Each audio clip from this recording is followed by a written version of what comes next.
আমি এতিয়া বৰ্তমান আছোঁ শ্বিলং। শ্বিলঙৰ পৰা গৈ আছোঁ লাইটলুম।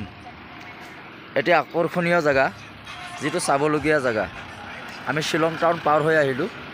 আহি আমি পালোঁ লাইটলুম।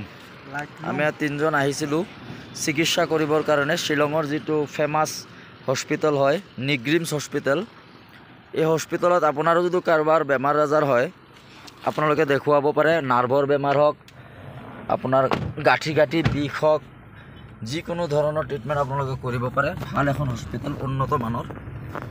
তো আমি অলপ আজৰি পাইছোঁ। আমি আজি ইয়াত ডক্তৰ দেখুৱাই পৰীক্ষাৰ কাৰণে অলপ তেজৰ নমুনা দিছোঁ, এক্সৰে কৰিছোঁ। এইবিলাক ৰিপৰ্ট 2-3 দিন সময় লাগিব।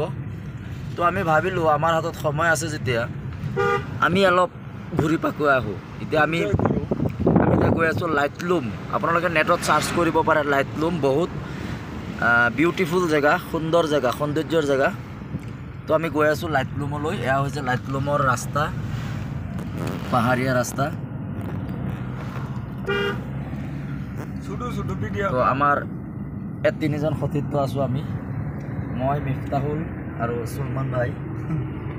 এই 3জনে আমি ঘৰৰ পৰা ওলাইছোঁ শ্বিলঙলৈ বুলি, আৰু শ্বিলং হস্পিটেলৰ পৰা এতিয়া আমি লাইটলুমলৈ বুলি গৈ আছোঁ। এয়া চাওক, ছুইজাৰলেণ্ড, বহুত ধুনীয়া ৰাস্তা।